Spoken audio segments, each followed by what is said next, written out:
How you doing, ladies and gentlemen? This is Indeed Gaming here. I am in fact Mr. Indeed, and welcome to my channel.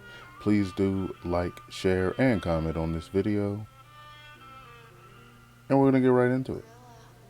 Now, this video is on Gotham Knights' new Nightwing and Redhood gameplay reveal. I've seen a lot of mixed reviews about the gameplay. My issue with the gameplay more is I feel like they did a very bad job showing off their game, and they had someone playing the game who was either just bad at video games or just doesn't know the game very well. And I think they had it on a very low difficulty because, like, I think everything looked good. I think everything looked about the same. I think the problem is that, at least a problem that I think a lot of people had with it, is that there weren't very many enemies on the map at one time. Not only were there not very many enemies on the map at one time, they didn't really show off like the countering system. Like, a lot of people compare the combat system to the Arkham series, and with the Arkham series, everybody's used to, seeing a bunch of enemies around. He's hitting one guy, but then there's another guy right behind him who's going to try to hit him. So he has to, do the counter, hit him, another guy, counter. Like, we didn't get to see that here. But we didn't get to see that here because, one, there wasn't a lot of enemies on the stage at the same time. Two, they were pretty spread out. And three, the person who was playing never actually showed the counter system. I've seen some people think that there isn't a counter system. I'd have to disagree. When the enemies attack, you see a white circle pop up generally, but when he's fighting the big brute enemy, you see a red circle pop up, which makes me think that more than likely the red ones mean that they're uncounterable, so you have to dodge, but the white ones are counterable. I think the issue is multiple things. I think we never got to see the countering system. I think the entire world was on very low difficulty because if you saw the mission that popped up when he was on the map, it said like very low or low difficulty, something like that. Something lower than low, I'm pretty sure. So I think the entire world, not that specific mission, was on that difficulty. And I think it was put on that difficulty. So I think that more than likely meant less enemies, less aggressive, less variety of enemies. So we didn't get this. I feel like we didn't really get to see the game in its more favorable capacity as far as combat goes, because I feel like the people who were playing the game weren't very good at it. And they may have just not been good at video games. They may just not be familiar with the game. I guess it both could be true. But I think that was what the issue with the combat system was. Because I know a lot of people say that the gameplay, the combat looks like totally different from Arkham. To me, not really. I know a lot of people, romanticize the Arkham style combat. I'm sorry, that combat system, it was fun. Don't get me wrong, but it wasn't like the best thing ever. It wasn't the best thing since sliced bread. I mean, and the combat system, especially when he was playing with Nightwing, looked about the same. Yeah, there was less enemies, there were less counters happening at the time. But as far as what it looked like was happening, and it looked like the combat system works like, and then him bouncing back and forth in a extremely unhuman way that doesn't make any sense. Yeah, it looked like Arkham. I'm sorry. I don't know why people say that it doesn't.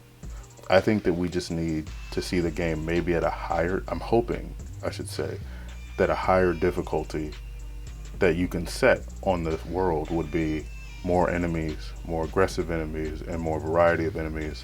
And then we actually get to see the countering system at work. Now that I'm done with all that stuff, let's go on to some of the other things shown in the game. Traversal. I was curious what they were going to do with characters like Nightwing and Red Hood when it came to traversal. And honestly, the more that I think about it, I feel like I should have expected them to do something kind of weird because they gave Tim Drake the access to the Justice League's teleporter, which is like super weird. At least to me anyway. I mean, could it happen? Sure, but It just seems like a really weird thing for them to do. So they had the gliding trapeze or whatever they called it for Nightwing. I don't hate it, but at the same time, you got to keep in mind, it's like this means that he's just kind of hanging on for dear life while he's going through the city. Like I feel like if he would have flew on top, been on top of it and flew it kind of like Green Goblin, it would have made way more sense and it would have been way more cool. Maybe they didn't want to be compared to Green Goblin or something like that, which I kind of sort of get. But honestly, given the alternative, I would have just took that hit, guys. I would have just took that hit. Honestly, I'm even curious if because they did say that certain traversals were unlockable. So I'm curious if maybe there is multiple different types of traversal that you can unlock for each character. So maybe they have something else that's makes a little bit more sense for him. And then obviously the super weird one, my favorite character, Red Hood's traversal. I don't know where. I don't know. I don't know why they. I don't know why they did that.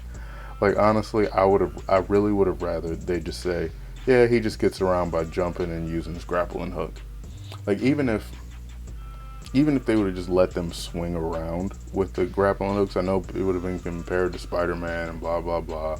But I mean, like a lot of times, Batman in the comics and the animated series, he does swing around with the. He does like swing with it. He doesn't just grapple from point A to point B like straight every single time. So if they have like a swinging option, I would definitely favor that over this soul leap or mystic leap that they gave Red Hood. Like the Lazarus Pit doesn't do that. I don't know where they got that from. I feel like they just couldn't think of anything, and they just. I'm curious who came up with that and who okayed that, but I mean, hey, I don't really mind, I guess, because at the end of the day, I don't have to use it. So I'll probably, if that's the only thing that I can get besides grappling hook and my bike, I'll probably just be using the grappling hook and the bike because I'm not going to use that. It's just weird. It seems extremely out of place, and yeah, it's just not for me. So I mean, the fact that I have the option to use it or not to use it, I'm sure I don't really super care about it. When it comes to Gotham City itself, I think it looked pretty good, or really good even. We got a really good look at the city, I would say, from one, the map, and then two, and more interesting to me, from when you get Nightwing on his way to that mission and he's on his glider, and you can just see a good amount of Gotham City. I think the city looks good. It has a good atmosphere to it. It looks lived in. I know typically when it comes to these Batman games, we're used to them having some random reason that there's no like regular civilians out on the street and everyone on the street is a criminal. So I'm glad they didn't go that way with this one. One thing I did see as far as the bike that I also thought was a bit of an issue, but I'm curious how much of this is based on the difficulty of the world and based on just how. Well, let me just get into it. Obviously, everyone I think kind of noticed that the Red Hood chasing the truck scene, like when he was actually driving it, it just looked kind of underwhelming. Now, I mean, obviously, a big truck like that doesn't drive that fast anyway. So, to me, it looked like when Batgirl was driving hers in the first showcase, she was driving way faster. So I'm curious if this was just the player driving slow because the vehicle he was chasing was slow, and that's why it looked so underwhelming. And then obviously again we're getting to the person who was playing the game just wasn't very good at it or whatever. At least it didn't seem like it to me, because it's like he wasn't even trying to dodge the bombs that were being dropped. And then not only that, it didn't really look like there was too big of a consequence to him not dodging the bombs. So it made it kind of like, okay, I could try to dodge these things and this could be a little bit more interesting, but why? But for what? And if that was the person who was playing's motivation for the way that they were doing it, I mean, I get it. Maybe in that particular case, it wasn't that he was bad at the game. Maybe he was just like, there's no point in me dodging these things because they don't do that much damage and they don't really slow me down. So for what? Um, so that's another one of those things where I feel like maybe they should have put it on a higher difficulty, because I would assume from a higher difficulty, maybe the bombs at the very least do more damage, so that it'd be more advantageous for you to dodge them instead of just driving through them and not even trying. As far as him like actually taking the vehicle down, I think that whole scene was good. Red Hood's combat looks really good. I wish we would have seen a little bit more close range stuff, because I mean, like, Red Hood is he does use his guns, but Red Hood is also like a grade S fighter.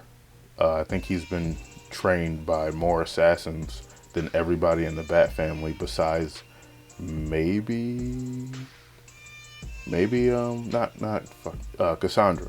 Maybe besides maybe Cassandra, because she had Lady Shiva and everything.